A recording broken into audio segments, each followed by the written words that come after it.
What up? What up? Welcome back to the channel.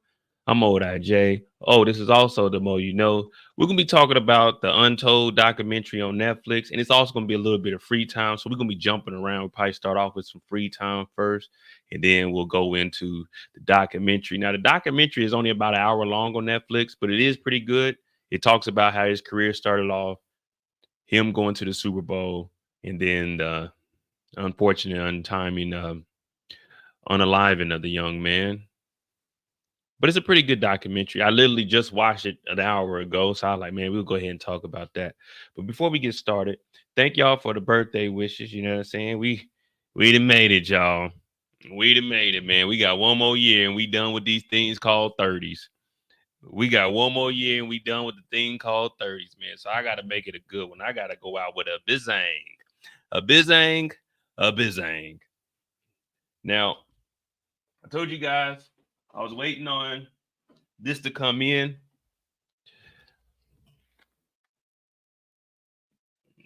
Yeah. Told you guys I was waiting on this to come in. So I got the duffel bag in for the Olympics. It finally came in yesterday. You know what I'm saying? Nice little duffel bag. It's got the Paris 2024 logo all around it. Got the gold straps. You know what I mean? So when they see me out and about, they like, "Hey, were you in the Olympics?" Yeah, man, I got gold. In the it was the 4,500 meter. Yeah, I got gold in that, and then I did pole vault, but I ain't placing there. Also there was a new sport called breakdancing, but I almost broke my toe, so I had to bow out of that. If you actually look closely, I was with Simone Biles. I was actually helping them out on the Olympic team. So yeah, I was part of the Olympics. So I thought the bag was gonna be bigger, but I mean it's cool. It's a little throwaway. So then all the clothes came in too. So this is everything I ordered because when I was out there, I didn't know how much stuff I was going to buy. So I was like, man, let me just go ahead and order it and have it sent to the crib. So let's see. Got the first Paris tee. I already opened. This is the only one I've opened already. So I wanted to see how they fit. So this is the first Paris tee.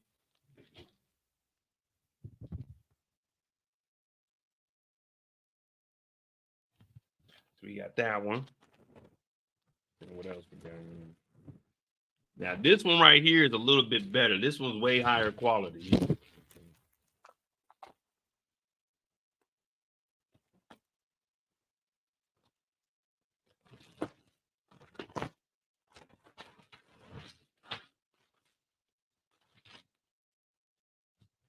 See, this one got the embroidery on there. You can feel that. You feel that stitching right there? That's that good stuff. That's what we want right there. So this is the good one here. It's going to be one of my main travel shirts with the Paris 2024 on the back. You know what I mean? So that's that. All the shirts are in large. So if y'all want to buy me a shirt, I do shirts in larges. All right. Shirts in larges, sweaters in extra large, jackets in extra large.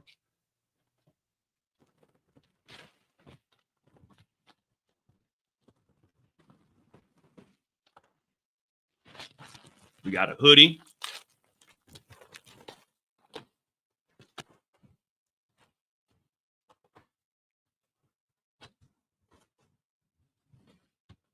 Just a regular black hoodie. Ain't nothing too special about this one. I thought this is embroidery also, but it's just like they just pressed it on. But I gotta get me a hoodie because I always wear hoodies everywhere.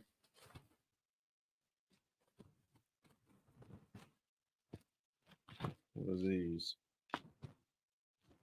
Oh, this is sweatpants.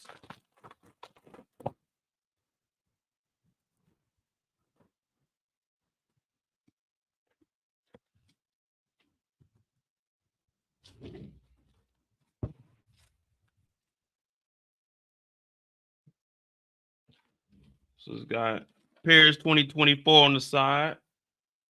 Man, I thought this thing had zippers on it, man. Okay, got the blue and gold on there. Oh, okay, it's stitching on the ass. Man, I could have sworn this thing had zippers in the pocket. But anyway, you know what I'm saying? We got the sweatpants. These is cool.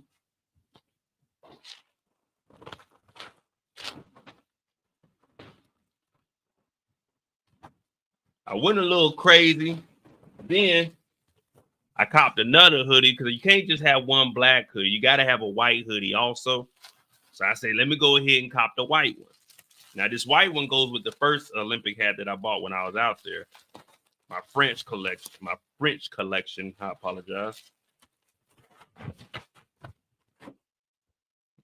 Oh, this is straight.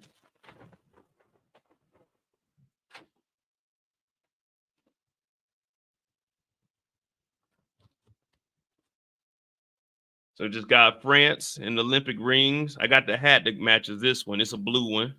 And then on the back, it just says France on there.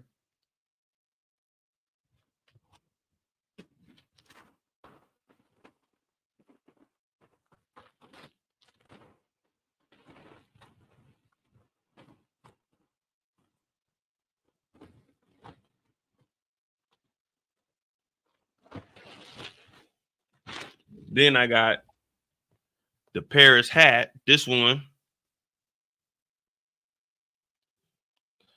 got the same embroidery. Let's see how this one.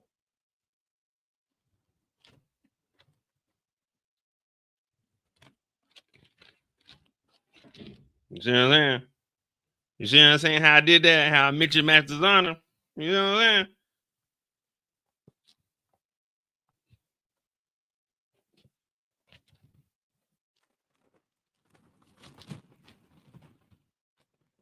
And then this one also has it too, but it's a circle one. Now I'm probably gonna give my dad this one, and I'll probably keep this one because I like the circle one. You know what I mean? But then again, this one's black, so I can wear this one with anything. I can't wear the blue with anything. But that's what I got. My Olympic gear.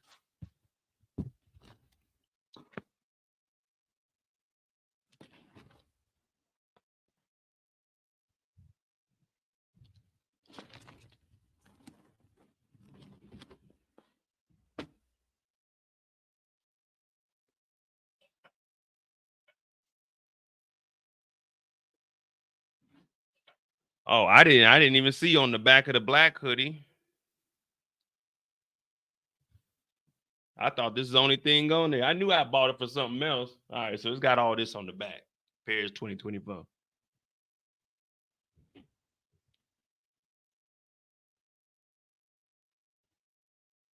right, it's decent enough. Probably like 1 or 2 washes is gonna be done with. So just make sure whenever you wash your good clothes, you never dry your good clothes. You always hang up your good clothes, especially cotton. Never dry it unless you're in a hurry and that's the only thing you got. Then you gotta throw it in there.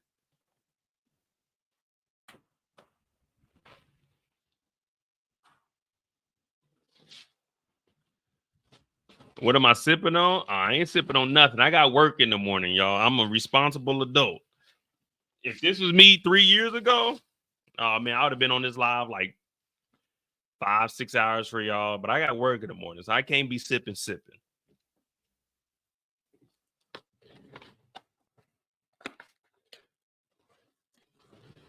Did anybody watch Bel Air? I only watched episode 4. But... So that's what we got from the Olympics. It is my birthday.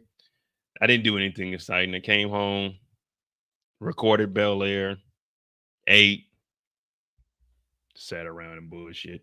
But all right, we'll go ahead and jump into this McNair real quick.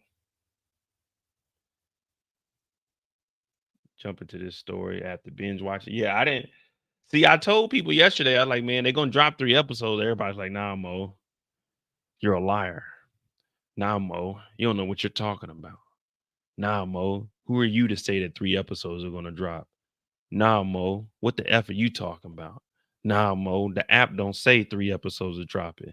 Nah, Mo, this website says ain't 3 episodes dropping. Nah, Mo, it's gonna be 1 episode every week. Nah, Mo. I said, geez Louise. All I said was, I think that 3 episodes are gonna drop. Don't hold it. Don't hold me to the fire. This is wrong with it. Turns out I was right. Yeah, I was right. All right, let's go ahead and jump in here. What's up, Miss J? So it is 3 episodes of Bel Air, 4, 5, and 6.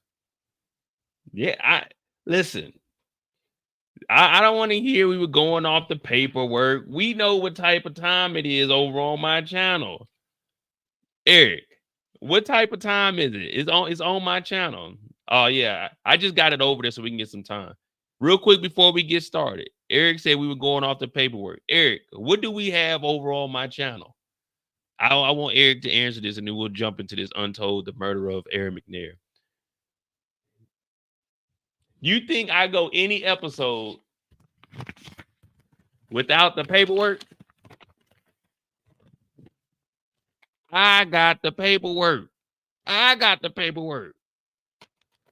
You ain't got to question me. I'll have the paperwork for you at all times. I keep this right here so we know that Rock told when she was a minor. We know that Rock told, and I keep this paperwork right here next to my heart. Every live I get on, it don't matter what show we're watching. You can ask for the paperwork, and I can reach in here and get the paperwork. No matter what live we on. All right, let's go ahead and jump into this. It's like second nature for me. As soon as I come over, where's the paperwork? I'm patting myself down. Like, where's the that's right, it's in here. I keep the paperwork. All right. So Untold, the Murder of Air McNair is on Netflix, and it's a 58-minute documentary.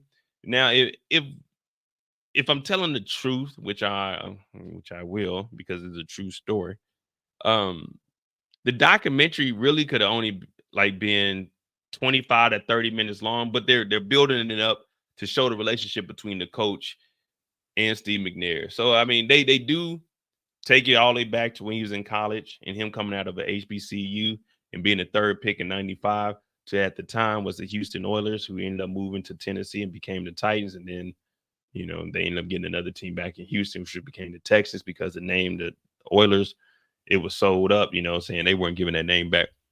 But he went to Alcorn State. Yeah, when side chicks go crazy, that's really what it was. The thing is, though, no disrespect to Steve McNair, it's just the truth. Steve McNair had several women on the side. He was also married for 12 years. Was it 12 years? I think it was 97 until he was unalived in 09. So I think 12 years. He got into an argument with one of his best friends who was actually an offensive lineman for him when he went to college in Alcorn State. And the argument was over $13,000. Allegedly, they were saying he was stealing from Steve McNair, but he's saying it was a dispute. So we'll just go through the timeline of it. We'll play some of the news articles. And if you want to, you can go and watch the documentary on Netflix, because I'm going to be jumping around and you'll actually get the stories from them. But yeah, it's a tragic story. I remember when this happened too. It's like, damn. So he was shot twice in the chest, one in the head, and then she unalived herself. All right. So let's see what AZ Central has to say about the. Wait a minute. All right, here we go. Continue to the site.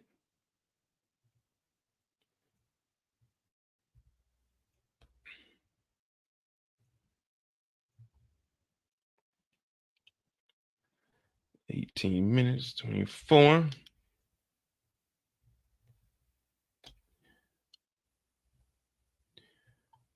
Who Killed Steve McNair? Latest Netflix series Untold helps shed some light. Now this is AZ Central, and then we'll go to, I got some other articles also. This is a true story. He used to play NFL football. He was good too.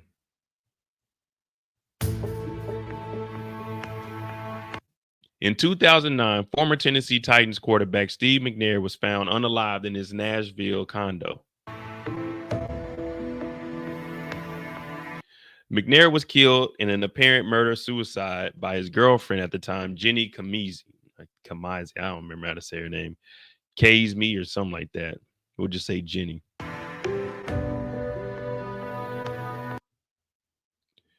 McNair was married at the time to Michelle McNair, had been dating Jenny for months.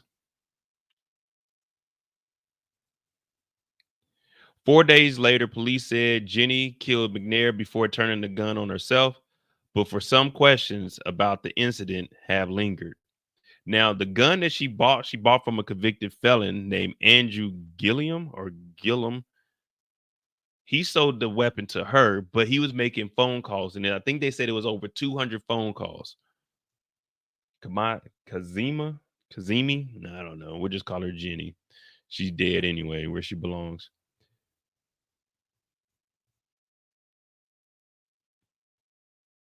He left behind a legacy of being a hometown hero who did extensive charity work in Nashville. And the crazy thing is, she had mental health problems, and he actually was an advocate on mental health. Fans brought flowers and paid their respects to Steve McNair at his restaurant, Gridiron 9. In 2018, Sports Illustrated released a podcast series re-examining the unaliving of Steve McNair.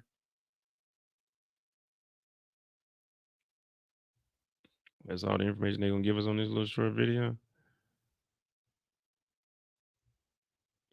All right.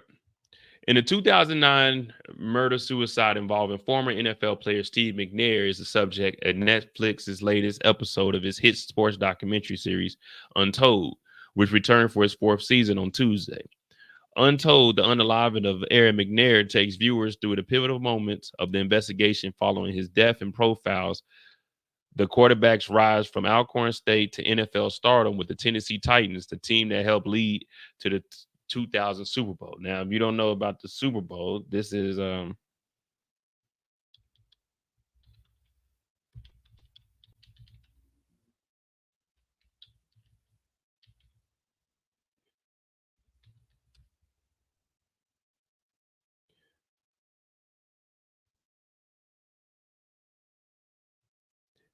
infamous picture from that Super Bowl. So if you didn't watch sports, you probably seen this around right here.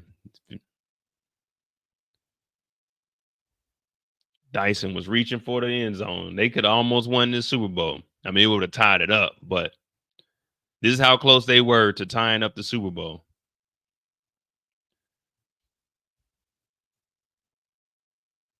But who killed Steve McNair? The details made for a very sad series of headlines, and the 58-minute film explores unresolved questions surrounding Steve McNair's death and raises speculation to whether Nashville police were wrong about how McNair was unalived. One of our main objectives was just to lay all the information out objectively as possible and to show his full life, which includes his death, Untold co-producer Taylor Ward told the Tennessean. There's some mystery around it, and it's fascinating to people. There's equal screen time given to his life as well as the investigation surrounding his death. And that's what I'm saying. They show how he came up, his relationship with his coach, Jeff Fisher, and how they moved. They weren't doing anything down in Houston. They gave him the reins to the whole organization as a rookie quarterback. He also won co-MVP with Peyton Manning. So that just shows you how good he was. He was up there with Peyton Manning. I'm as far as like being as consistent as them, not over a whole career, but to win co-MVP with Peyton Manning, that's pretty big. We barely see any co-MVPs. McNair was born in a small tin roof house in Mount Olive, Mississippi. Played football, baseball, basketball, ran track in high school. Although he was offered a full scholarship to the University of Florida as a running back, he chose Alcorn State because he wanted to play quarterback. That's crazy. He turned down a full ride to the University of Florida to play running back. Now, you know, the average lifespan of a running back in the NFL is about 3 years, like 2.5 to 3 years. So he decided to go to a smaller school, Alcorn State, HBCU, and play quarterback, which, of course, he going up there and he's breaking all kinds of records. But to turn down a full ride to the University of Florida, who in the 90s, yeah, they were a big deal. That decision helped him become a first-round pick in 95 by the then Houston Oilers, who relocated to Nashville 2 years later and became known as the Titans. In 99, McNair guided the team to a record of 13-3 that season. They were a wild card also. This is one of the highest seeded, well, not highest seeded, but highest records for a wild card team. Included their Music City Miracle win over Buffalo Bills in the AFC wild card game. Now, in this game, they were down. They ended up returning the kick. Well, I think it was like it was it under a minute? But they ended up returning the kick, took it to the house and beat the Bills. But you know, the Bills, they got a little curse up there. Ultimately, an appearance in Super Bowl 34, where they would lose to St. Louis Rams, who were the greatest show on turf at the time. All right, so this is just the overview, and then we'll go into the details. His death at a what happened to Steve McNair? His death at a Nashville apartment on July 4th, 2009, ultimately was ruled a murder-suicide committed by Jenny, McNair's girlfriend, who shot McNair 4 times before unaliving herself with 1 shot to the head. Wayne Neely, a friend of McNair and co-renter of the apartment in which McNair died, was the first person to discover the bodies. He didn't call the police. However, he chose to call McNair's longtime friend and former college teammate, Rudy Gaddy, who contacted the authorities. So this guy, Wayne Neely,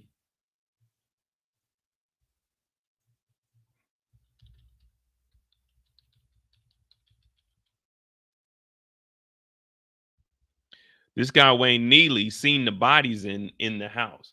So he had a key to the condo. He goes into the house and he sees the body, but he doesn't know it's Steve McNair at the time. So that's why he calls the friend. So it's like a lot of stuff. And of course, he left the scene after he called Gaddy, my bad. He called Gaddy and he left the scene. So when the police came and got him, he had a gun in his car also. So I'm trying to find the interrogation video real quick. No, this is no.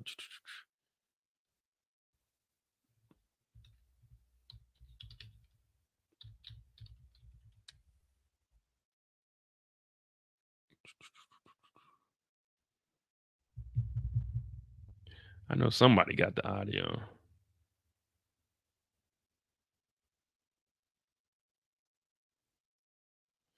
I'm gonna look for a while I continue to read this. All right. So he ended up calling Robert, and then Robert called the police.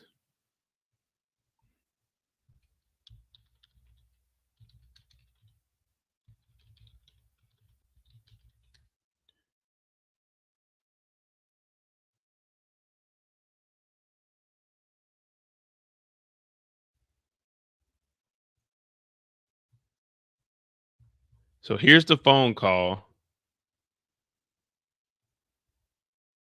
I think they got it. Oh, they ain't got it on here no more.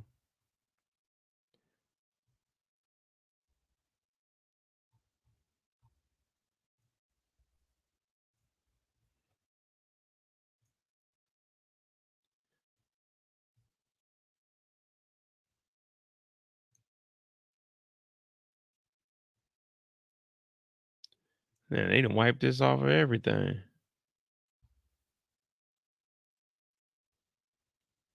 But we'll keep this one up because they got the police footage of her getting pulled over.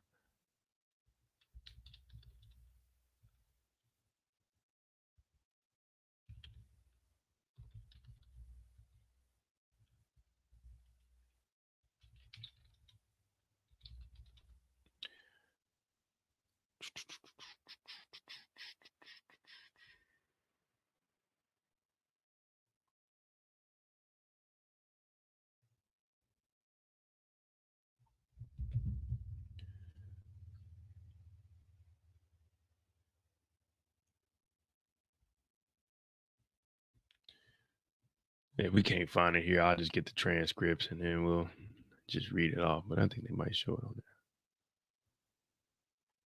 there. Oh, no, they ain't got it nowhere. They ain't got it off everywhere. You know we ain't playing it off of no damn.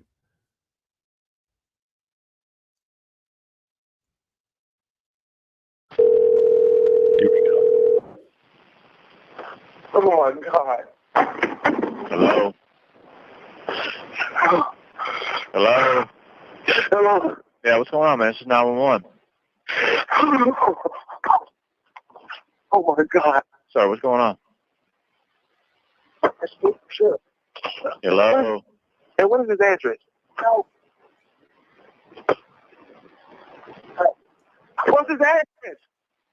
What street are you on? Lee?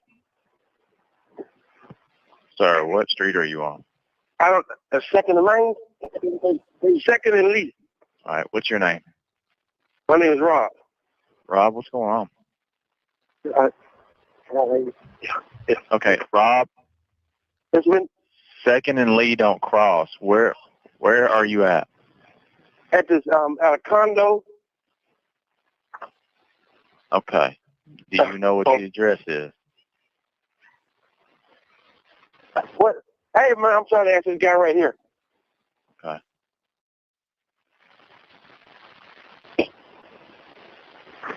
Excuse me. Excuse me. Excuse me.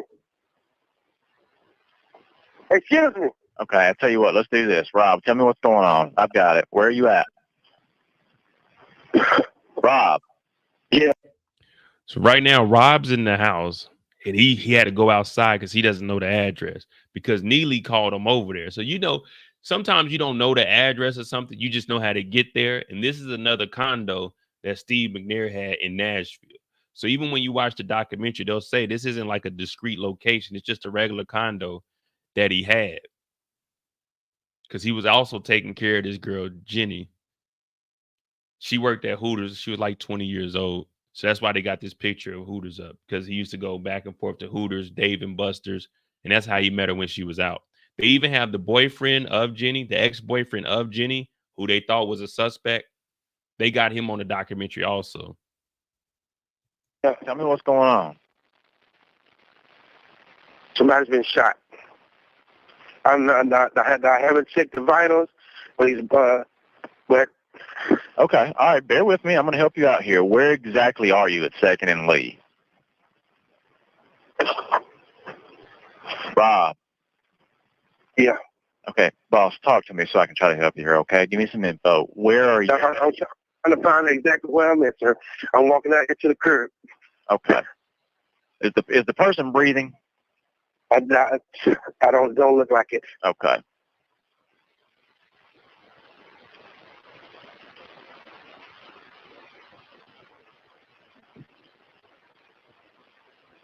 Between Rutledge, the little condos are between the Rutledge and 2nd Avenue. Okay. There's a sign right here that says Cardwell Place, 105 Lee Avenue. Okay. All right, I got help on the way. Now tell me what's going on. I don't know. I'm about. Do I need to walk back inside? That's up to you. I'll leave it up there. There's two bullet wounds, 2 gunshots inside the wall. Okay. All right. Now, when Robert shows up to this, he shows up with his gun because Neely says there's some bodies and some bullets in the condo. So he showed up with his gun because he didn't know if somebody was still in there. So when he gets in there, he sees Steve, but he also says he didn't look around the room and see like the bullets on like the wall or anything. He just seen him and he made the phone call. He said he seen Jenny too, but that's when he made the phone call. And Neely, we don't know where Neely went. Wayne just left this whole crime scene. Now, do you know who this is? I mean, or tell me how you found this. Okay, what apartment is it? This apartment. Go up. You don't have to go back in there if you don't want to, but I mean, you know. Apartment 4, sir. Okay. All right. Is there a name to those apartments? Is there a what? Is there a name to the apartment? No, not that I know of. Okay. And you're not sure what the address is? No, sir. Okay. I mean, I hate that. I can't be the one to make this call. It's so messed up. Okay. All right, Rob. I got some help coming to you now. Tell me what happened. I have no idea, sir. Okay, but I mean, how did you? I received a phone call. Uh-huh. That there was injured parties inside this apartment. And is it male or female? There's 2 people. 2 people? Yeah. And they're both appear to be deceased? I think so, sir. Okay. Male, female, both? Yes. Yes. Don't know how long they've been there. Okay. Both okay, hold on. Now, Robert was a close friend. Like I said, they had a dispute, but he didn't know anything about this. And this is July 4th. Now, where the story gets a little eerie, who she got the gun from was a convicted felon who lived about an hour away. But they were in conversation with each other for like 200 messages, and he called her before she unalived Steve McNair, not Robert, the other guy we're going to get into. I think his name was Andrew Gillum. He called her like an hour before this happened. And that's why they say that the Memphis police or the Nashville Police Department, they may have messed up because the guy was a convicted felon for robbery, guns, and he wasn't supposed to be in possession of guns, but he sold her a gun. But the police, they didn't even do like no research. So he was just walking free. So they're male and female or both? What are their genders? It's a male and a female. Okay.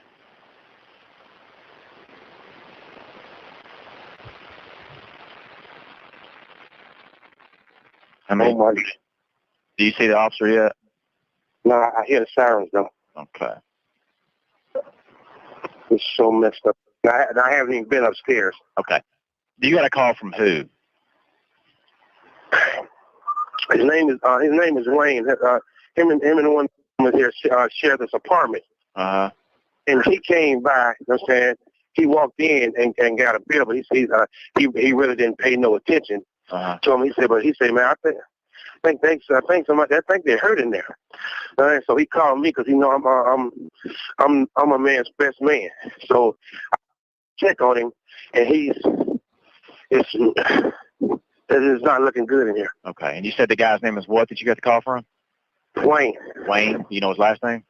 Okay. And he's the roommate? Yeah. However they had it situated. He's the roommate of one of the deceased parties? So he wasn't a roommate. They were in business together. So the condo was co-owned between the two. Because Steve McNair, once he got out, he had a restaurant. He was investing into different things. And also the guy on the phone, they were business partners. So while Steve was playing football and continued to progress in the NFL, Robert, he got into the business side. And that's how they were business partners. And they weren't really that on good terms. But, it's just argument over monies. Towards the end, it was $13,000. But the guy Wayne knows that Robert is real close. So he just looked in there. He goes in the house. He don't think nothing about it. He's seen Steve McNair's vehicle in the driveway. So once he's seen it in the driveway, he's like, oh, Steve's home. He goes in there and is going to just grab a beer because they own this building together and just chill. But when he looked in the living room, he sees two bodies. He's like, whoa, I don't want nothing to do with this. They look hurt. So he calls Steve McNair's best friend, who is on the phone making the 911 call. Now, Robert showed up with a gun. He gives his gun to the police. Wayne, when he goes into interrogation, he did have a gun on him, but he didn't have a license or anything, but it didn't have anything to do with this. It was just a gun that he had. So it's like a lot of stuff going on. And then it hasn't came out who she really is to Steve McNair. It's just, we got two bodies. We know Steve McNair. We don't know who Jenny is all the way. But after this phone call, we'll go into like those details.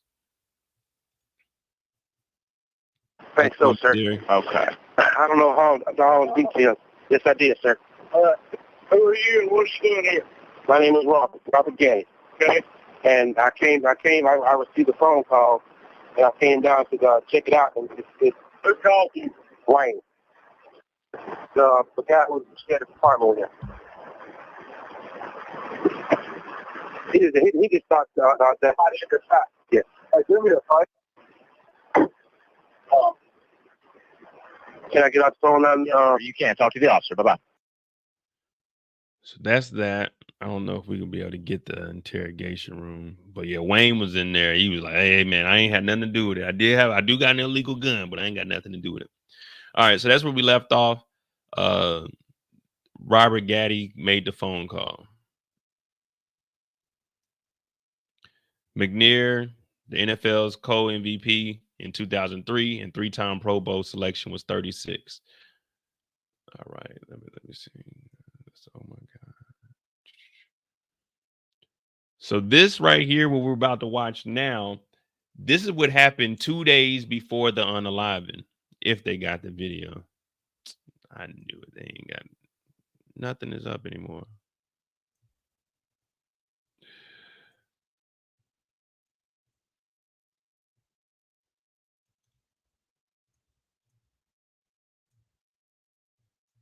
So this is 2 days before.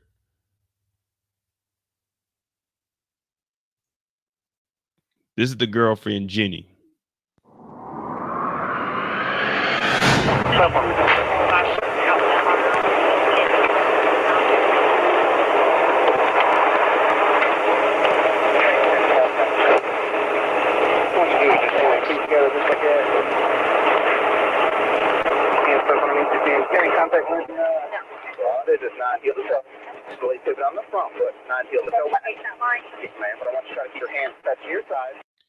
Now, McNair is in the vehicle. He's in the passenger seat. Now, she gets stopped for the DUI. He's in the passenger seat. They're going to arrest her, But Steve McNair is going to have someone else come and pick him up. And for those 2 days in between this DUI on July 2nd and the time that he is unalived on July 4th, he doesn't answer any of her phone calls until the 4th. And that's when she comes over to the house on the 4th.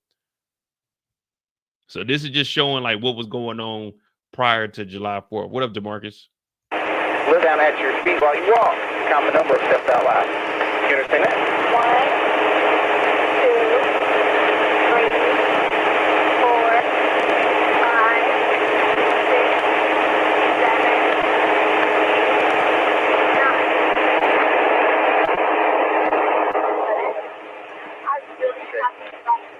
I told you to turn and then 9 back.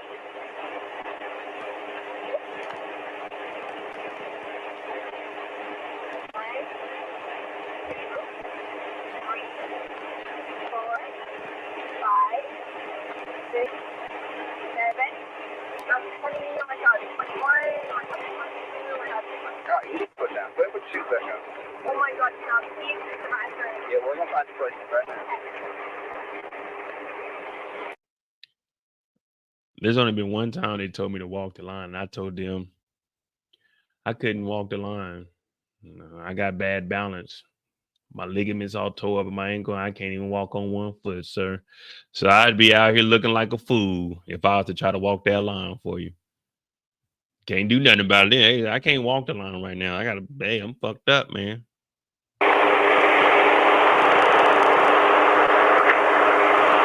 If you want to get down there, I'll be more happy to stop the ramp. Let you know what's going on. Now, mind you, this Escalade that they're in, this is once the media starts to find out. They get this footage, but this Escalade was in front of the condo. So they started running the license plates. In this condo, inside the condo was these two. People were trying to figure out who's over here. So running the license plates, this Escalade was registered to Steve McNair and to Jenny. So it was in both of their names because he was helping her out financially. So there's text messages where she's talking about, oh, can you send me $2,000 to my account? He was sending her money and stuff. Yeah. She stopped going to work because he was taking care of her. She was a basket case. Yeah, so there's a lot to this. Thank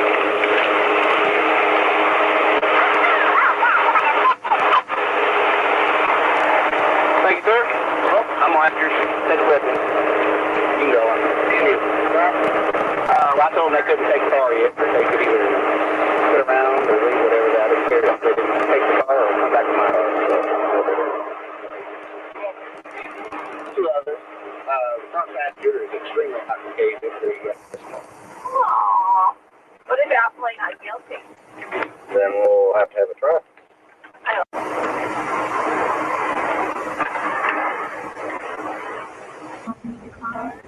He can't drive it. We've never said. I've already told them that, and they left. Okay. So, do you know of anybody that we can call? Do you have any friends, relatives, somebody around here?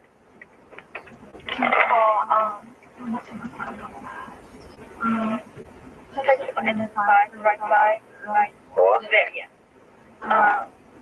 Go back, or in the middle again.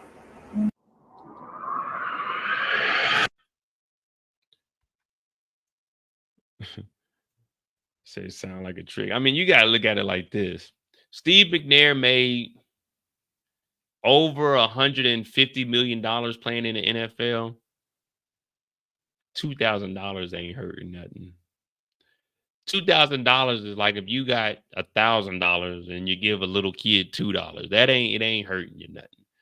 $2,000 ain't making no difference. Plus, Steve McNair had some successful businesses and he had property, so he had residual income. And plus, he played it long enough that he had a retirement check also from the NFL. So, I mean, I don't know how much money he spent, but he got an Escalade, but it was in both their names.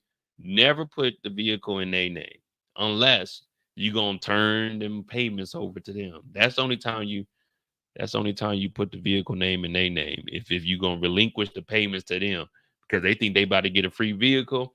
Oops, They about to repo it because guess what? Not only did I put it in your name, the payments are in your name also. I ain't making the payments no more. We not together. Now, I don't make him not a trick, but this is his girlfriend at the time, though. Well, one of them. This is one of his girlfriends. Everybody done gave their girlfriend a little bit of money. Everybody done gave their girl a little bit of money. Plus, I mean, she's basically living in the house. So, I mean, would I have done it? No. Like, man, you can get like, I don't be understanding why these guys go through these like situations like this. It's unfortunate, but man, you don't have to do none of this. Like, I'm not taking care of no bills. You know, I had a woman hit me up probably about a month ago. Hey, you think you can? Hell no, I don't think I can do nothing. I think I can get up and I can cash my own check. I don't think I can do nothing. But all right, let's continue on. So this is the end of that.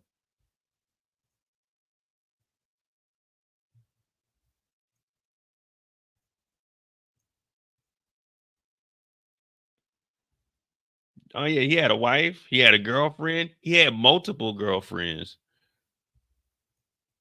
But come on, man, you got 170 M's. What you think? He about to be on? You think he about to be on YouTube streaming every night like me with no girls? What they say? What the young dude say? You ain't got no hoes. You think Steve McNair was out there? Like, nah, my man Steve was out there. Let me see where we pick up at.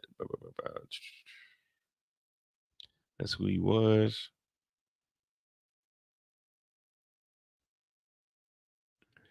We did the phone call. All right, here we go.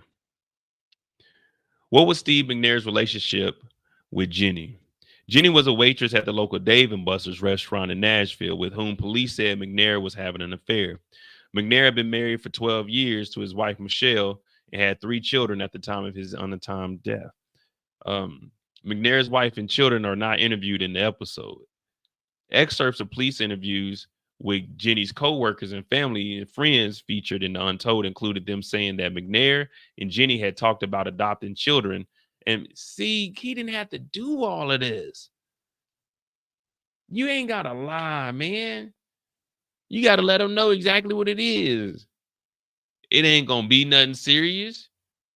You continue to work at Dave & Buster's, go to work on time, show up on time. From time to time, I'll come and pick you up. We go do what we do. I might get you a little Toyota Corolla. You're not getting no new Escalade.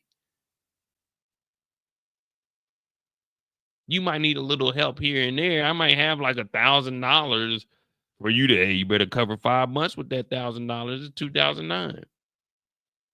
And the adopt children is ridiculous.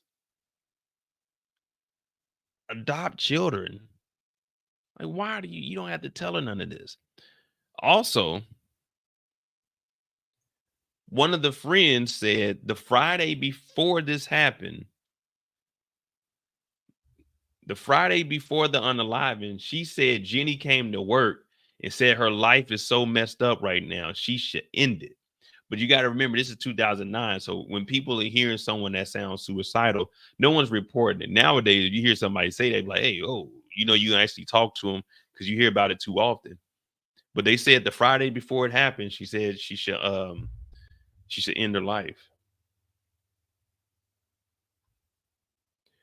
Can't turn the H to the Izzo into a housewife. She was like 20 years old, man. They said she was just a party girl. I don't know. He just said they were going to get married. He just talked about adopting children and building a life together. Let's see if they got more of the text messages, because they do show a few text messages in the documentary. Jenny's roommate Emily Andrews told NBC nightly news anchor Lester Holt in 2009 that she went to clubs with Jenny and McNair, and people saw that they were dating. So they were out and about. It was open. They weren't like hiding this relationship. Police also released text messages between Jenny and McNair. In one of them, she asked for financial help. Well, help financially. In another, she wrote she might have a breakdown because she was so stressed. She even told McNair that she needed to be admitted into a hospital. Now, that's not on here, but that's on the actual phone records. Nashville authorities checked McNair's phone records and discovered he was involved with multiple women, one of whom was interviewed by detectives, according to the documentary.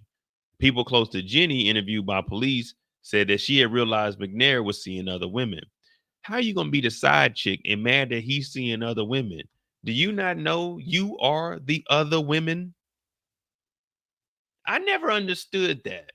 Why side chicks get mad about the situation they're in. You are the other. You know, when you go down, you going to check a list of things and it'll say other at the bottom. Other is the side chick. You can't be mad that he's messing with other side chicks because all of y'all are the side chick to the married woman. I never understood that. You a side chick and you mad that you just a side chick amongst the other side chicks. That's what you here for. That's your job. That's your position. When you go play a sport, you got a position. He the quarterback, his wife is the running back, and y'all the receivers and the linemen. Do your job. Block. You on the sideline. Clap it up. Cheer. When he with you, you in the game. You his star receiver. But his running back, no, his head coach is his wife. You might be the running back. You might get the ball literally this time. Matter of fact, I might have to throw this one deep, and this one gets it. I might have to flicker and this one get it. You might have to block these other side holes while I do my thing with this hole. I might call a timeout and get some one-on-one after practice. Me and you, hut up, 42 height. You know what I mean? If you the side chick, you can't get mad that there's other side chicks. It's called a side chick. A chicken doesn't have one chick. A chick has chicklets, little babies. There's a whole bunch of them running around. You got to play your role. Now, I know we making light of the situation, but seriously,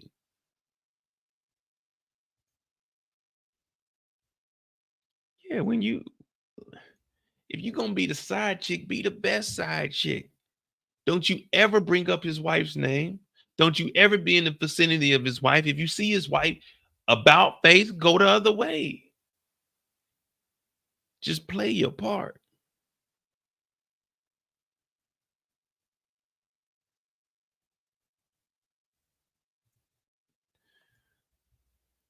Police concluded that Jenny purchased a gun only hours after getting cited for the DUI. So that's why I showed you guys the DUI, because after that, she ends up buying the gun from Adrian Gillum, a convicted felon.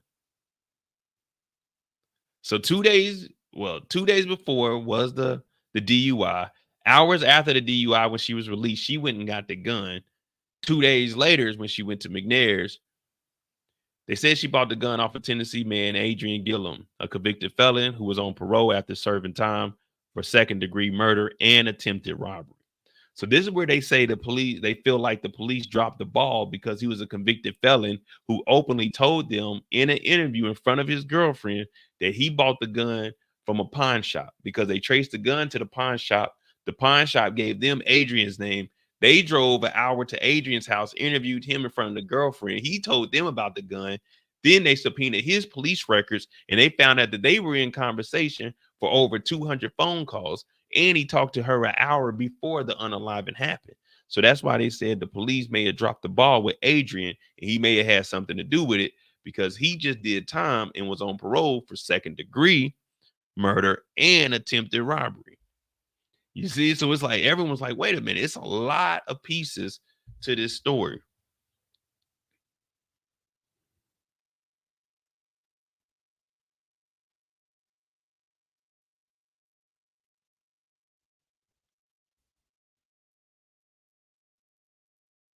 But you know how it is. I mean, you can have the most beautiful wife in the world. You still gonna want some Cuddy on the side. Jay-Z had Beyonce, still want some Cuddy on the side. Sometimes, I mean, I'm just gonna be honest. Sometimes you get bored with what you got at the house. When I got food at the house, sometimes I get bored with it. What I'm gonna do? I'm gonna step out. I'm gonna go hop in the car. I'm gonna go cruise the streets looking for something to eat. Sometimes you get bored with what you got in the house. I used to watch a little 25-inch TV, a little computer monitor. I got bored with that. I said, let me go upgrade my life. And I copped these 36-inch curved monitors when I moved over to Germany. Sometimes you get bored and you step out and do your thing. I said the 70-inch Sony TV that I had in my living room, I got bored with it. I got over here. I said, let me cop the 86. Sometimes you get bored with it. I said, man, that new Samsung Galaxy S23 Ultra dropped. I got tired of the 22 that I had. So I said, let me go get me something else. Sometimes you got to pop out and upgrade yourself, even if it is temporarily. That's just the way life is. Hell, if you're watching Bel Air with us right now, we're watching that with Viv. It's not that she don't love Phil, it's just sometimes you get bored. You feel me? It's just life. It's life. People grow apart. That's what people don't understand. People are always going to grow apart. There's always going to be rough patches. We don't know what was going on inside the home. The relationship could have been rocky, arguments. Hey, you know, he's done playing football. Well, he was still playing this is 2009. He was with did he retire no, he retired in 2009 because he was playing with Baltimore after. Man, times are different. After football, maybe he ain't know what to do. It'd be like that sometimes. There's a lot of things that could be going down. Extra cutty might not be worth it to you, but it might be worth it to somebody else. All right, so that's Adrian Gillum. All right, here we go. What is the dispute over the police investigation into McNair's murder? How many side chicks? True story. I never once messed around when I was married. That is facts. I never once messed around when I was married. But after that, shit. What's that movie? How Stella got her groove back? It was how Mo kept the groove a grooving. You feel me? But no, I never messed around on my wife. That's facts. So I don't know what a side chick is. I've only been in 2 relationships in my life, and one of them I married. So I don't know. I've only had one opportunity in life to have side chicks.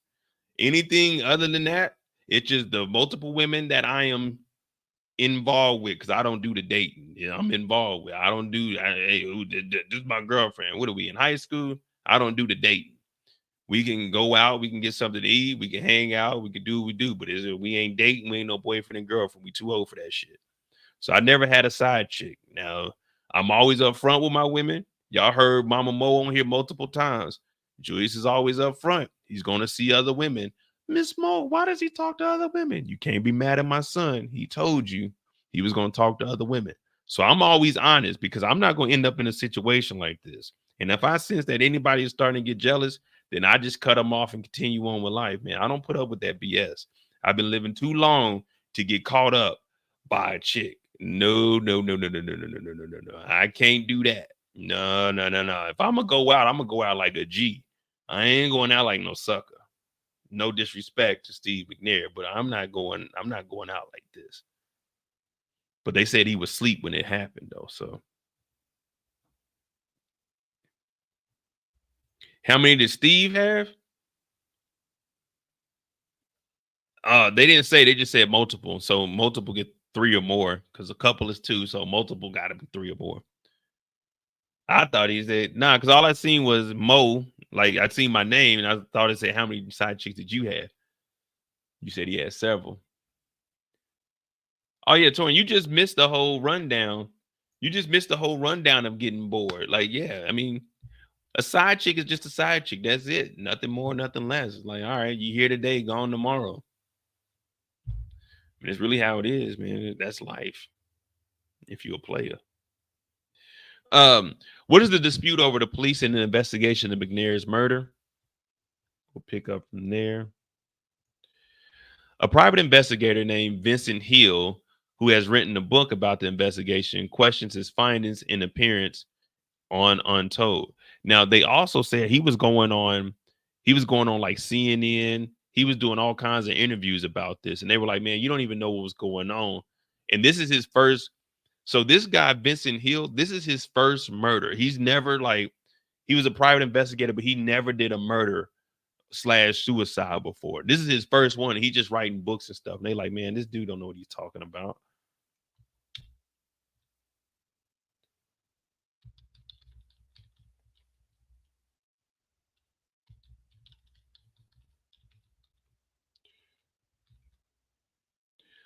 I think once people start to see the gaps, the holes and the things that don't make sense in the case, anybody with common sense is going to say, wait a minute, guys, like you screwed up, Hill says in the episode. So Vincent is convincing Jenny's family that she didn't do it and maybe someone else did. Hill points out that Gillum initially told police he didn't know Jenny when he sold the gun to her, but police later found more than 200 calls and text messages between them in the 3 weeks before McNair's unaliving. So Andrew knew her prior to selling her the gun 2 days before the unaliving. So within 3 weeks, that's 200 calls and text messages. He also claims that Andrew lied about his whereabouts at the time of the shooting and that he was the last one in contact with Jenny in the day McNair died. So in the interrogation, you hear on the phone, he was at his homeboy's house, but he was lying about that. And his boy got on there and was like, oh yeah, I wouldn't lie about that. He was with me all day. But they found that wasn't true. He also claims that, he also claims that Andrew lied about his whereabouts at the time of the shooting and that he was the last one in contact with Jenny on the day her and McNair died. Hill then alleges it may have had something to do with Gaddy. Gaddy is the friend that made the phone call. Nashville detective Charles Robinson says in the episode that Gady, I was calling him Gaddy, Gady had a falling out with McNair over $13,000. He denies Hill's assertion in the documentary. You think I'm involved with my best friend unaliving over $13,000?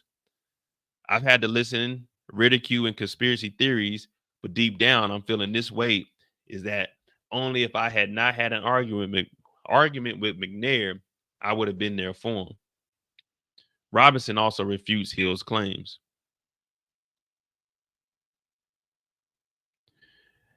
Now they're talking about Vincent Hill, and they were like asking for his resume. Now Robinson is the detective, so the lead detective on the case is like, ask about Vincent Hill, ask about his resume, ask him how many murders did you work on in the police department? 0. What Vincent Hill did in doing is totally disgusting. McNair's former head coach Jeff Fisher also weighs in on allegations. I could make a case that things didn't add up, Fisher says. I just don't want to speculate. Now, so they do show Jeff Fisher, and he talks about how they used to pray because they were very close. They went to the Super Bowl together. 5 years after he was drafted, they went to the Super Bowl. They lost, and then he ended up leaving in 2007. But 2007 because he was supposed to be there from 7 to 11 with the. Oh no, he went there in 2009. It's supposed to be 2009 to 2011 with Baltimore. Yeah, man, like that's pretty much the case right there. I mean, I think it was her that did it. Because I mean, if they're doing, you coming in, you're getting the ballistics, you're looking for the gun residue. You can look at the way that the pistol was. I'm sure they looked at all of that, and that's why they ruled it a murder-suicide. I don't think Andrew had anything to do with it, even though he was involved 3 weeks before. How tall is she? She's like 5'1", 5'2". But when he got shot, he was on the couch.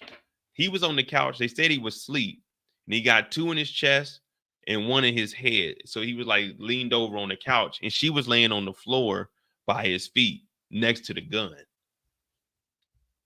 Let me see.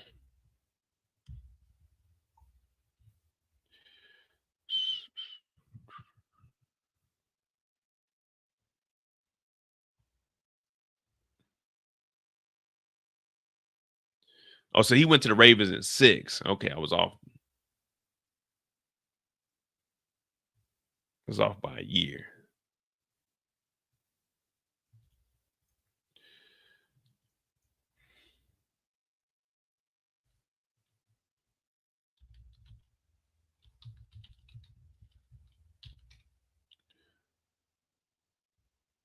She was Iranian. Let me see.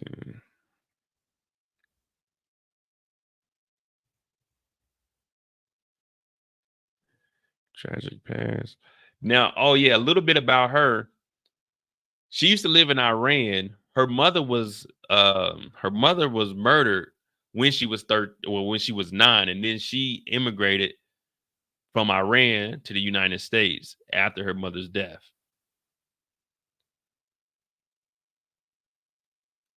And then she had a boyfriend. Now they took the boyfriend in for questioning also, and he's like, "Man, I still loved her. Here's the text message. She was still asking me for money." And he was like, Steve McNair was his favorite player. So he was upset because he loved her, but she broke up with him and she started dating Steve McNair, who was his favorite player because he was a Titans fan. So he's telling the cops, like, man, no, I wouldn't want to kill him. I wouldn't want nothing to happen to either one of them. That's my favorite football player, and I'm still in love with her.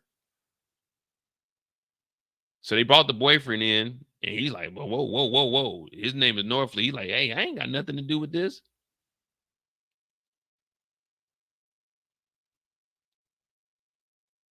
And their relationship ended in December 2008. The unaliving was 7 months later. So 2008, December 2008 is the same time that Jenny met McNair.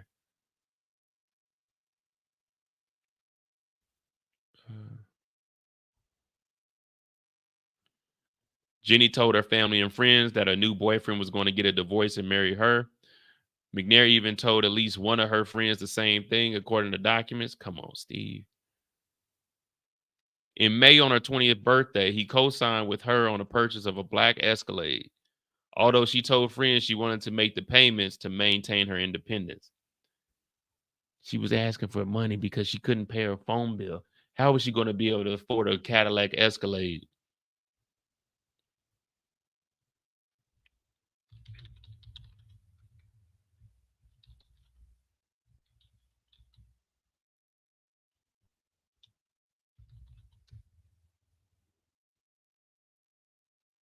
The base model was $64,000. My boy Steve wasn't riding around in no BS, so he probably had the platinum edition for $83,000.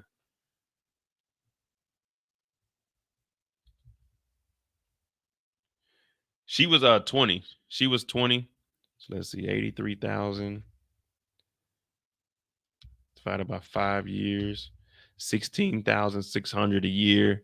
This ain't even including insurance and gas. And since she's under the age of 25, the insurance is going to be high. Divide this by 12. It's going to be about $1,400 a month payments. She wasn't going to be able to afford no brand new. Oh, how old was he? He was 36 when he passed. She was 20. So $1,400 a month plus insurance on a brand new vehicle. You're going to be looking at under the age of 20. You're going to be looking at least $500 a month. Plus 500. Plus the gas, and that gas guzzler is going to be roughly, because she was driving Steve around. She's going to have to drive everywhere, do what she got to do. Plus gas, let's just give her, back then gas was a little bit lower. Maybe $300 a month. We'll just say $350. So roughly $2,300 a month. She talking about she wanted to make the payments to keep her independence.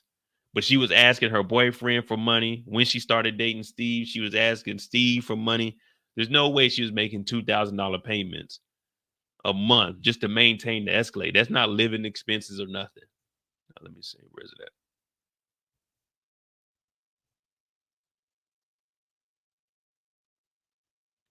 Then they got 105 photos.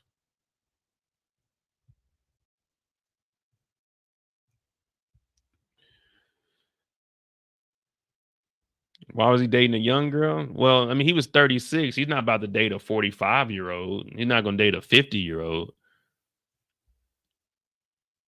And you start, like, if you 30, let's just use me as an example. Say I'm married and my wife, I'm 39. My wife is like 35. If I date like a 33-year-old, a 33-year-old is going to go tell my wife that we messing around. So you got to go a little younger than that. Now, 20 years old is crazy, but you probably got to aim for like 26, 27, maybe. They'll be all right for like a year or two, but then you got to cut them off. And then you got to relocate your wife because you don't want them to find out where you live because it's easy to Google you.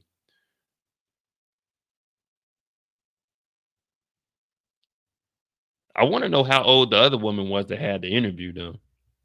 Because he had more than one, but yeah, 20 is too young. They wilding out. And plus, she had like mental. Like her mom was murdered when she was 9, and she had to move from Iran. So she already moved with some crazy ass circumstances to come to the States, and she was just working at Dave and Buster's. Okay, here we go. So this is around her birthday. They co-signed to Escalade. About this time, however, Jenny saw another woman leaving McNair's downtown condo, the one where he carried on an affair with her, and at least one other woman. So there we go. We got 3 side chicks. We got Jenny, one woman that she's seen, and another woman that she knew about.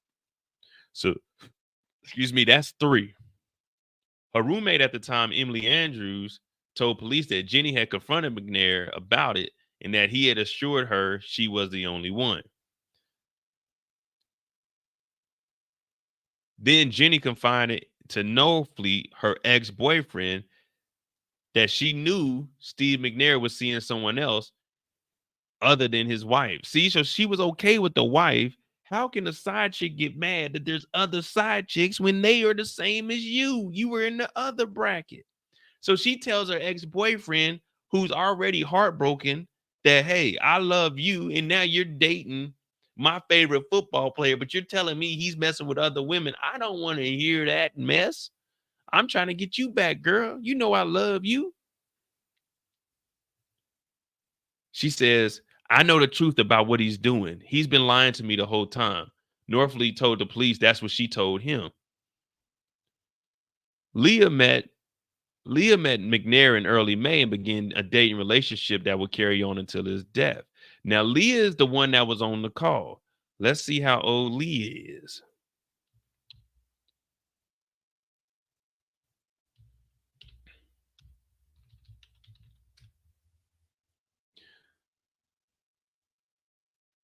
So she was 25 at the time. Leah was a 25-year-old woman from Nashville. She was revealed as the other woman, as the other woman to McNair around the time of his death. See? What did I say?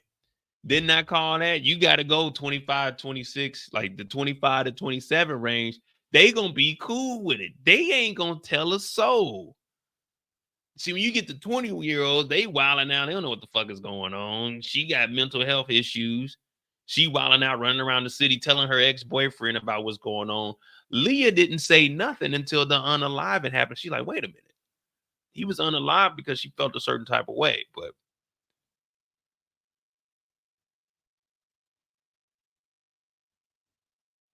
hold on. A mugshot. Okay, yeah, this is Leah. So they showed this photo right here. They showed this photo of her on the documentary. What she got a mugshot for? They have obtained Leah's mugshot, which was taken by the police after she was arrested for 3 drug charges on August 24th, 2009. So this is a month and a half later? Damn, Steve, who was you messing with? So she was arrested on 3 drug charges August 24th, which is what? 31 days.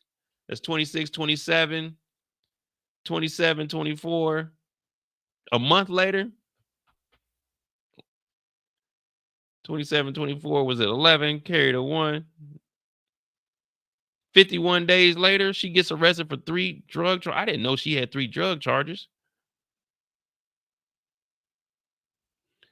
Police say Leah was dating former NFL star Steve McNair, who found shot to death, with another 20-year-old lover, Jenny. Hey, Leah wasn't that bad back in 2009. I don't even want to know what the drug dealer looked like now.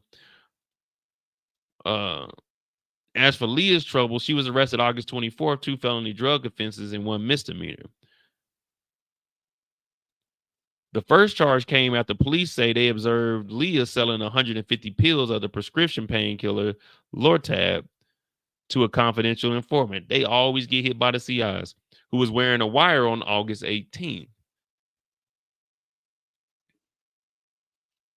Police then executed a narcotics search warrant on Leah's home August 24th. She was present, and during the search, she made a comment about the marijuana found in the house being her own. The arrest warrant states authorities located about 20 G's, 20 grams of marijuana in the home, as well as rolling papers and marijuana grinder. Leah was arrested at the time of the search for selling a controlled substance, Lortab pills, as well as possession with the intent to sell marijuana found in her home. Both felony charges according to the warrant. She was also arrested for unlawful use of drug paraphernalia and a misdemeanor for the papers and grinder, the warrant state. Leah paid a combined $17,000 for the bond and made a court appearance October 14th, according to the Nashville clerk website. All right, so let's get back over here. All right, so that's about Leah.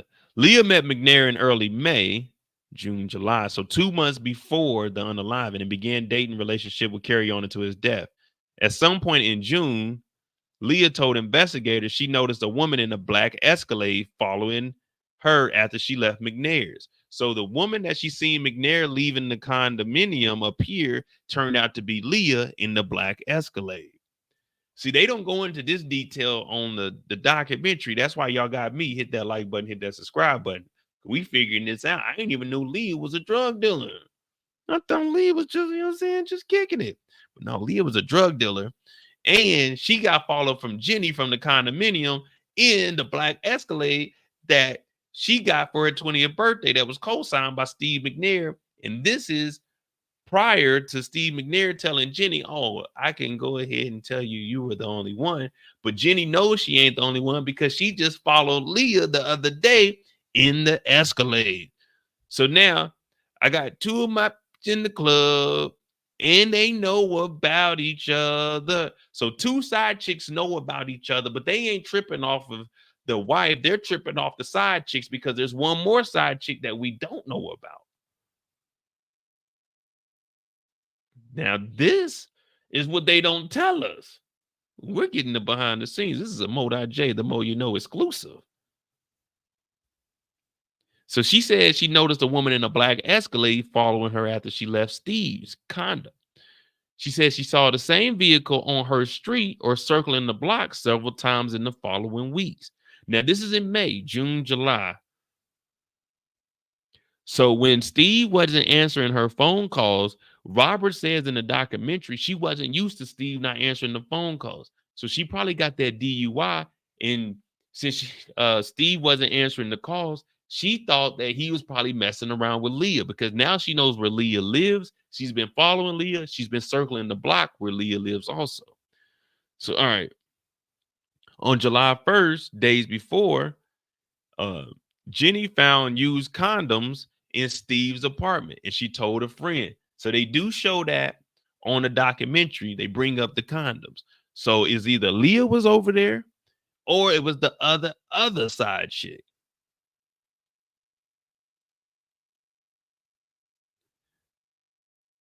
So July 1st, this is one day before the DUI. So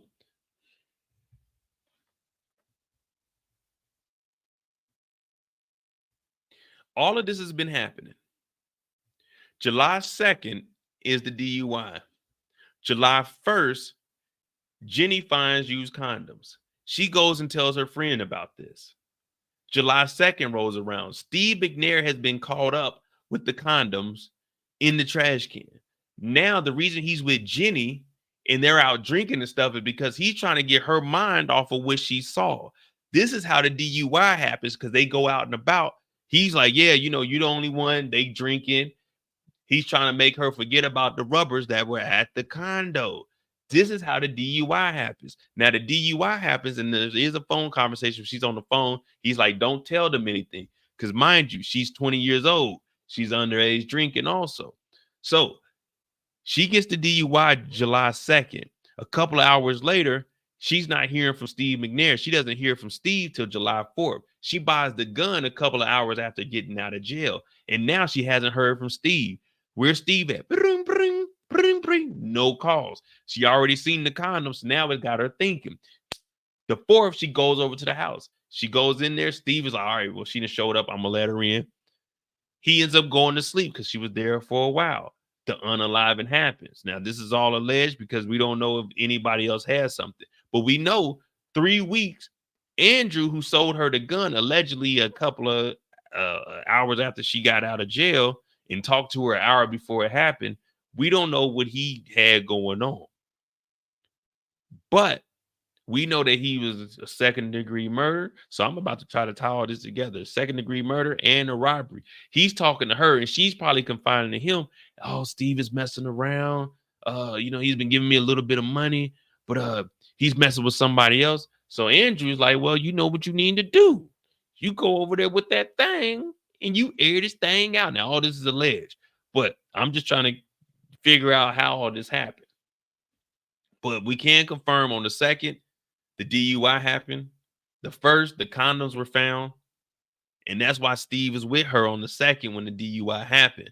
Because we all know when you mess up, it's like, okay, I got to make it up. Come on, let's go out drink. She young, 20 years old. We go out, have some drinks. That's all you need to do. Go to the club. 20-year-old, 21, 22. They're going to forget about all that bullshit. Oh, we in the club. Yeah. But then Steve stopped answering. Steve made the mistake of not answering. He tried to cut her off because of the DUI. But you got to ease into that. You got to get the Escalade back. You got to, you know what I'm saying? You got to slowly stop talking to her. And then you got to go ahead and move out of that house because she's already too comfortable over there. Plus, she may have left one of the windows. These women are crazy. Niggas is crazy too.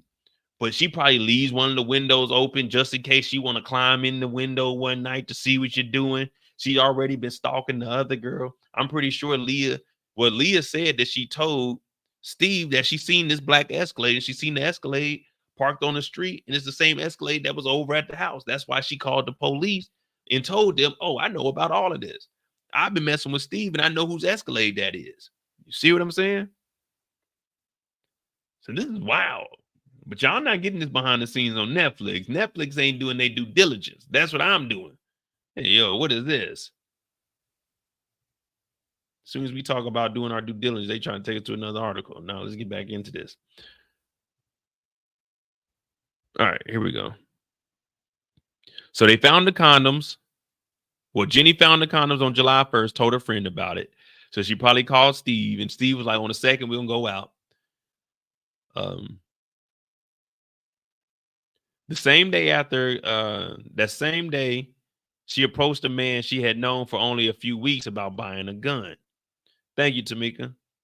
There's some indication that she had been doing her own surveillance and figured this out and had found the condoms. And those sort of things sort of locked all this in her mind, McCrary said. See, that's what I'm saying.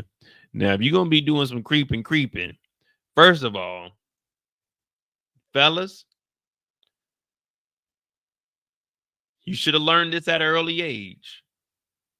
Whenever you're disposing of the contraceptive, you tie it up, you put it in the trash bag, you take the trash bag with you. You never leave it at their house. Now, this is his house. You tie it up, you dispose of it, tie up the trash bag. It could be the only thing in there. You got to dispose of it the same night. You don't want to go to sleep with your kids in that trash can. You don't want to go to sleep or leave with your kids in her trash can. You take that trash with you. You're responsible for that. I'm just going to tell you, it's how it is. If you ain't learned that by now, then you are not living correctly. But let's continue on. You never just throw them in the trash can, even if it is your house. Trust no one. And if you want to be risky, flush it. But don't tie it up before you flush it, though. But don't flush it. Don't flush it. Financial difficulties. Here we go. Jenny also had money problems. Her roommate moved out, leaving Jenny to pay the full $990 monthly. Damn, $990 for rent for a 2-bedroom. That ain't bad. Monthly rent for her apartments, as well as utilities and associated bills. Let me see if these apartments are still up.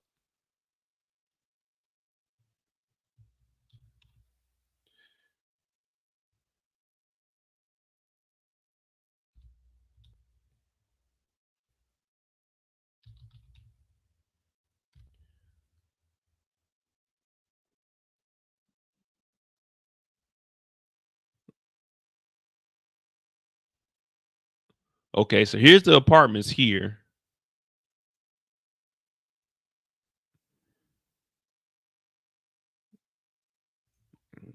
How much?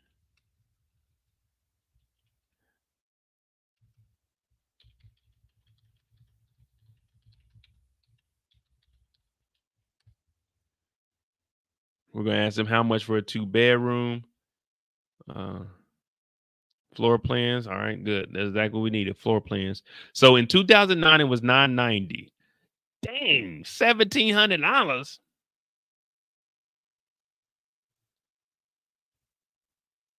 Okay, 10 by 12, 10 by. Okay, these rooms got some space though. These rooms got some space. 10 by 12. Some nice rooms. That's only one bath though. So she was paying $990 in 2008. Deposit is $1,000, $1,700.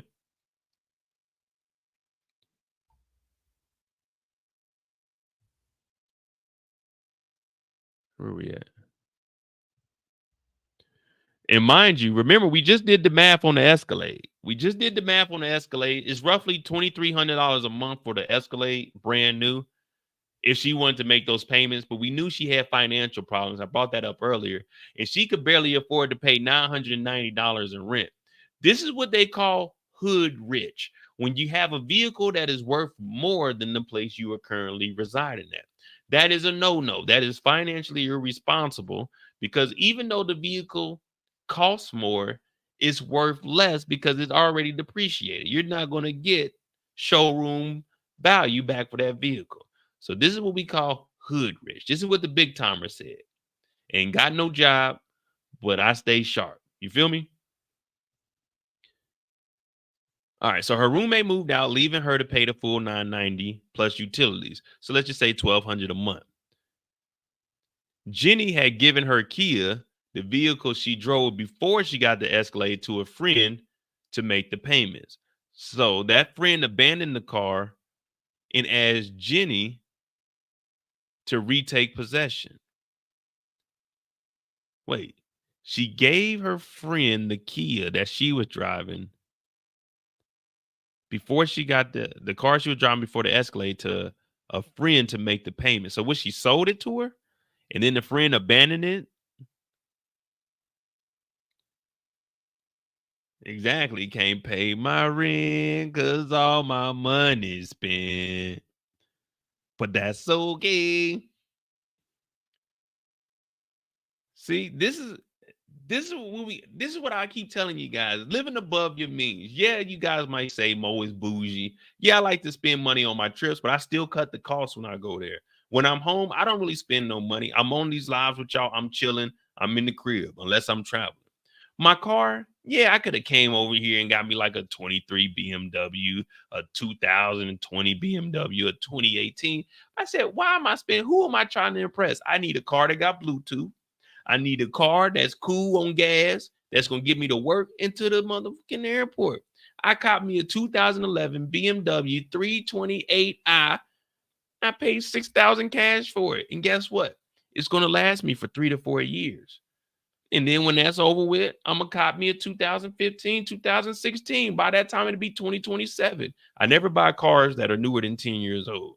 So hey, if you hey Mo, you got that ragged ass car, that motherfucker turn on, the AC work, the heat work, speaker sound, ooh wee, amazing. Sunroof open up, pop the top and let the sun in. Man, you know me, I don't do car payments. I don't know what a car payment is. I ain't made no car payments since 2004. And that was the last time I said, oh no, ain't no way I'm gonna be owing the bank every month. If I'm gonna buy something, I'm gonna buy something. But let's continue on.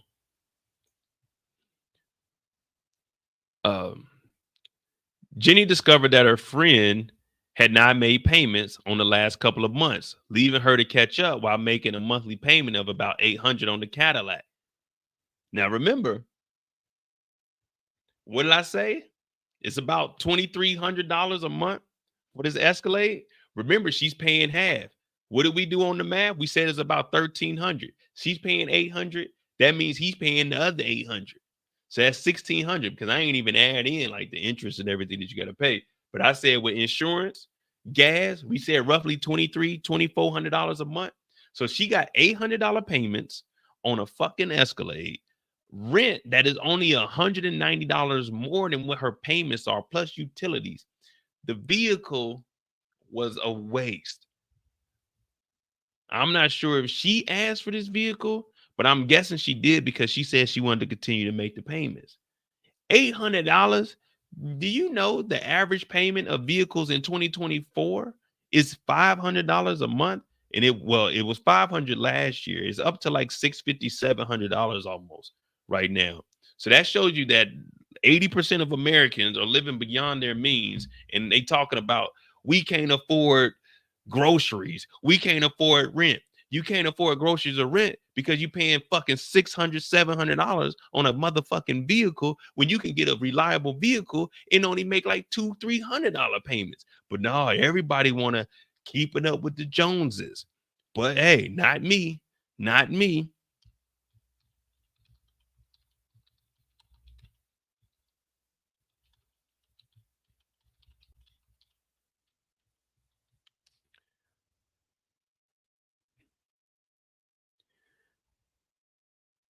Oh, as of August 2024, I knew, I'm good when it comes to these numbers. Boy, I be looking this stuff up. According to LendingTree, the average car payment of a new vehicle is $735 in 2024. She was making more than the average payment in 2024 in 2009.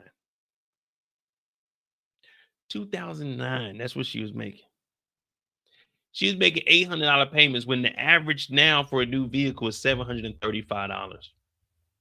Make that make sense. Working at Dave & Buster's.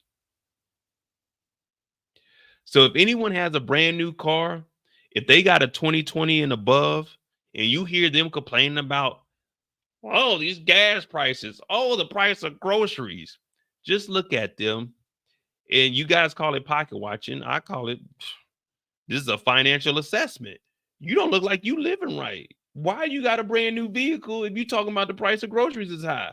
You got to eat. You ain't got to drive. You can take the train. You can take the bus. You can get an Uber. So that's why I don't feel sorry when people are like, the price of groceries are high. You know, every single year since you were born, the price of groceries have went up. That's never going to change. The price is always going to go up. Rent is always going to go up. That's never going to stop. Now, they can put caps on stuff, but every year it's going to go up. So I don't want to hear, oh, they're just too expensive. You got to cut back those expenses. You an adult. It's on you now. It's on you, but let's continue on.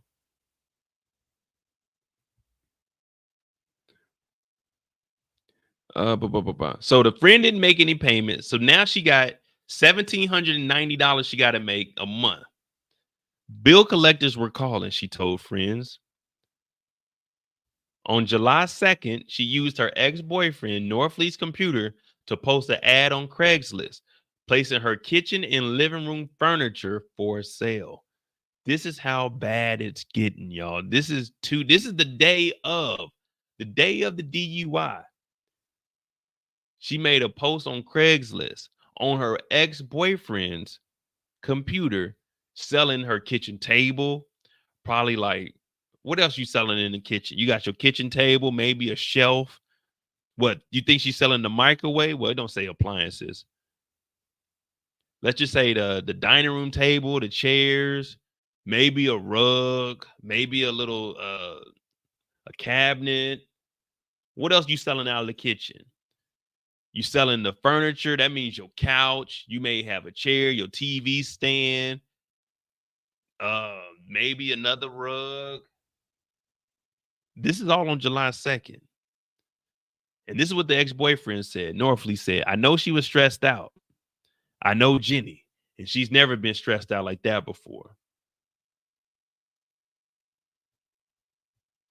This is wow. Then it goes into her being arrested just past midnight on July 2nd. So after she posted all of this, she found condoms on the 1st. Now we know July 2nd, she got to sell all of her stuff in the house because she got $1,790 payments that she got to make. She also gets the DUI on July 2nd. She was arrested with the DUI charges after refusing a breathalyzer test when she was pulled over with McNair and one of his friends in the vehicle. She went to jail. They were allowed to leave. Steve was good on that one. You got you and your homeboy. Let the girl drive. They'll get arrested. She'll be the fall guy, or in this case, fall girl. McNair arranged for her bail. When she met up with him after being released, according to 2 witnesses, she was angry at him for not picking her up. McNair told her they would talk about it. So when she got arrested, it was a little bit. Okay, so here we go. A little bit past midnight on July 2nd, she was arrested. So let's just say midnight she was arrested. She ends up getting bailed out by one of McNair's friends, and she's mad that McNair didn't do it. So this goes into what I was talking about. Remember, he didn't call or answer her calls for 2 days. By 4 a.m., 4 hours after the arrest, he spoke to her and said, okay, we'll talk about it. He goes to Leah's apartment. Now, we know that the Escalade is impounded at this point. So for 2 days, he may have been maybe one day with Leah. Jenny is like, wait, he didn't come and bail me out. And I know that he's been messing with this girl because I followed him. Oh, my goodness. Come on, Steve. This is...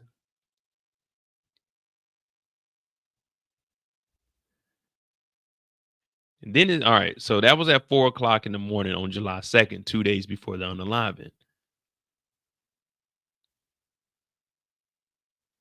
On July 1st, Jenny, so this is even before she got arrested. On July 1st, she tried to buy the gun from Adrian, a man she had met outside of Hooters on 2nd Avenue a few weeks earlier. The two began communicating by phone and text after meeting, and he later told police he had been to her apartment once. So he was knocking her down, and she was probably trying to get money from him also because Steve was obviously messing more with Leah at the moment. On July 3rd, 2 days after she first asked him if he had a gun he could sell her, Jenny called Gillum again to ask would he bring it to her apartment. He said he couldn't, but she persisted. She texted him later that day about the gun, then called and asked if he could bring it to Dave and Buster's. So she wanted this gun bad. So she wanted it on the 1st before the DUI, but she couldn't get. Oh, she may have been trying to do this before the 4th. On July 3rd, 2 days after, okay, we just talked about that. She asked if he could bring it to Dave and Buster's. He agreed, who first told the police he didn't know the woman he sold the gun to. Told him in a second interview that he delivered it before she reported for her shift, sometime between 5 p.m. and 6 p.m. She gave him 5 $20 bills. He drove around and gave her some rudimentary instructions on how to use it. Investigators obtained a cell phone and cell tower information that placed Adrian with Jenny in the area at that place. So he brought the gun to her at her job, and they drove around, and he was explaining, hey, this is how you use the gun. This is how you rack one into the chamber. This is how you do it. Point, squeeze, take it off safety, point, squeeze. This is what you do.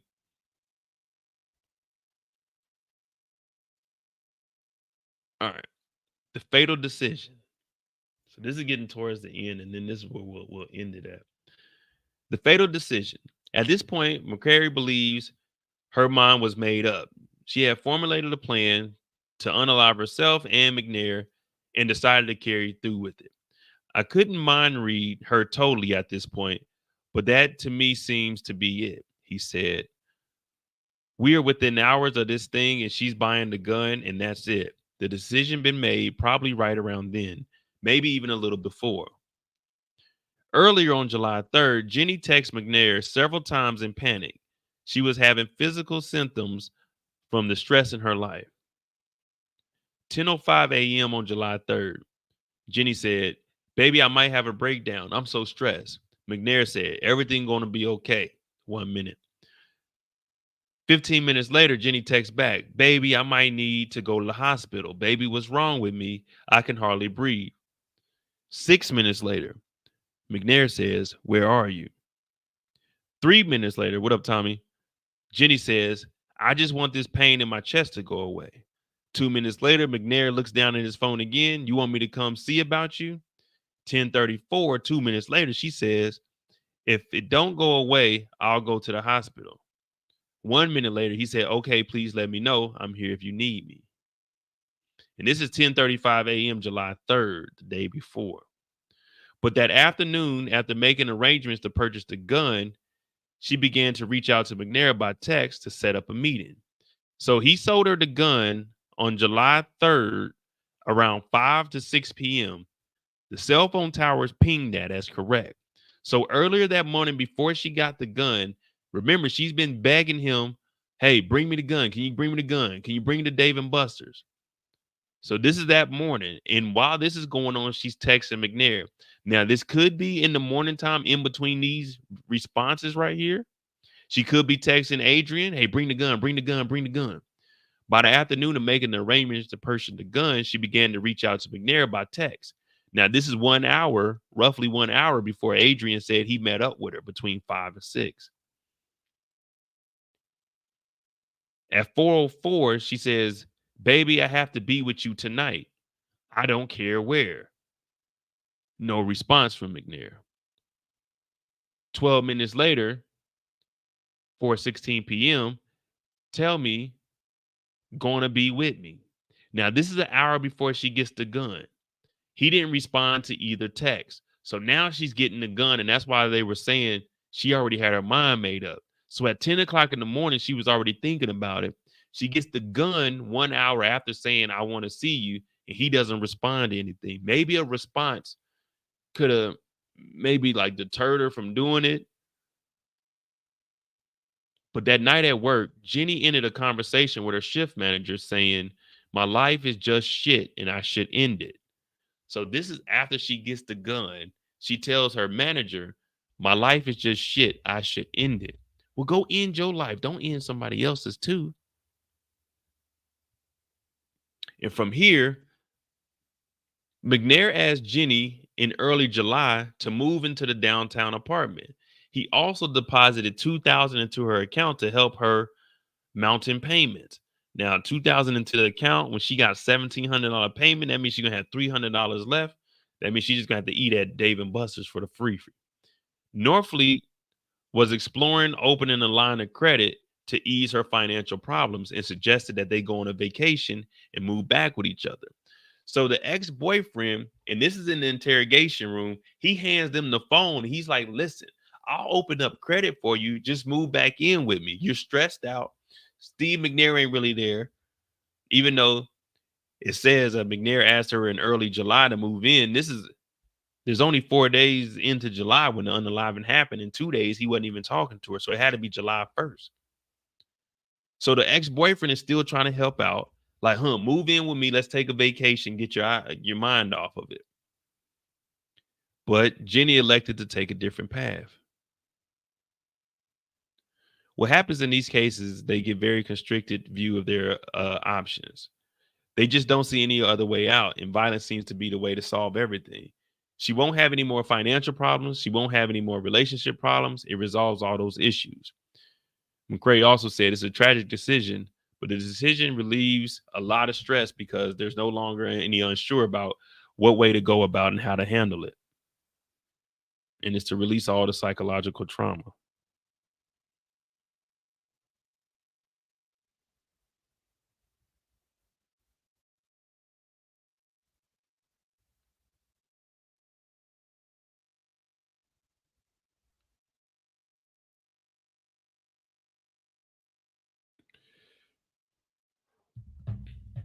Damn. So this is, I mean, you can go back and watch the documentary. They kind of go over that, but man, that's the Steve McNair story, man. He left behind a wife and 3 kids. I think his wife ended up suing. I think she sued either one of the news companies or it's either one of the news companies or the police station or somebody.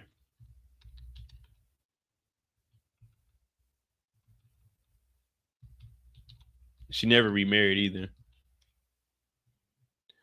The widow of Steve McNair is suing the crew for a well-known crime show. Yeah, okay, it was a crime show that they did. the well-known crime show. That's where we watched. No, this is Crime Cider, so it ain't them.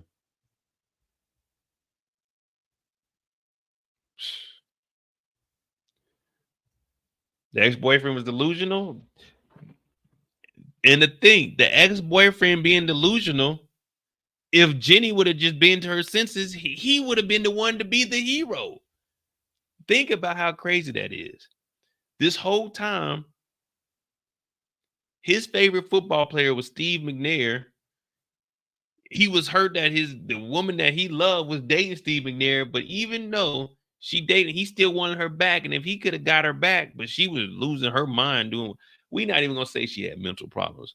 This crazy mother effer planned all this out. Ain't no crazy person planning all this out. She knew what she was doing. But if Norfleet could have got his ex back, Jenny, he could have saved a life. None of this would have happened if he could have got Jenny back.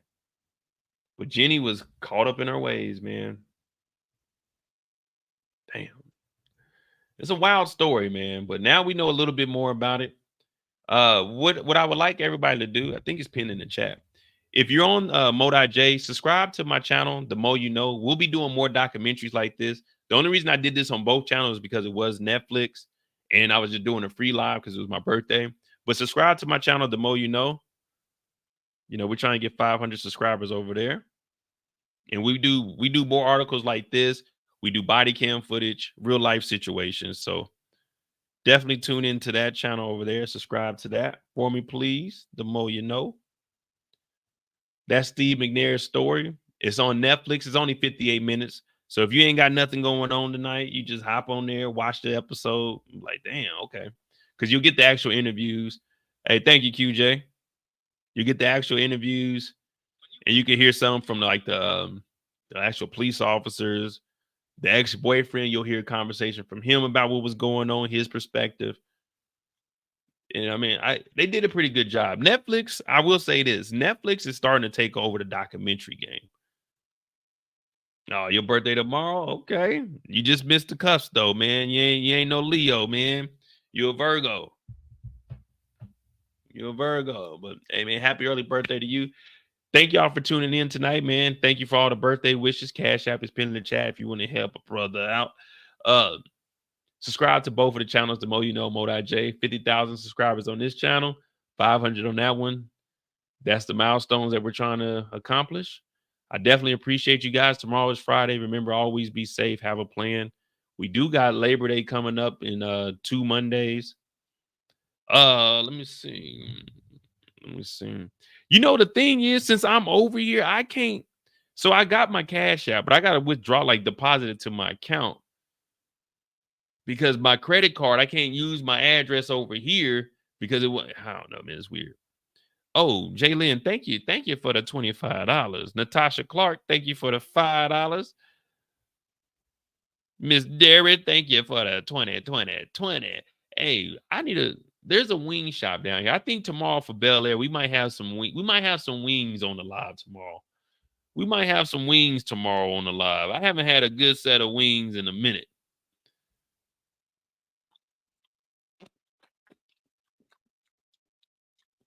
Oh, I got one cupcake left too. I ate the other ones. I can already taste those wings now. Ooh. I want some buffalo wings too. Ooh, don't do it to them, Mo. Don't do it to them. Some buffalo wings do sound good. Some buffalo wings do sound good. But thank you guys for all the love. We got Bel Air tomorrow, episodes 4, 5, and 6. We're gonna do a live on that. I'm gonna try to get the recaps up for them.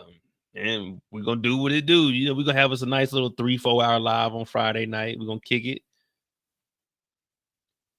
Yeah, hey, facts, Eric. I'm gonna watch Bel Air episode 5 and 6 when I get to work tomorrow. I watch 4 at work. I'm only watching them out. I don't know why they doing that. So does that mean 2 episodes next week and then the 2 episodes and we finish this off in 4 weeks? I don't know. We shall see. We shall see. But thank you guys for tuning in. Tomorrow's Friday. Remember, don't work too hard. Ease your way into the weekend. I'm MoedotJ. This is The Mo You Know. I love y'all. And remember, you can run, but you can't hide. Thanks for watching. I'm out. You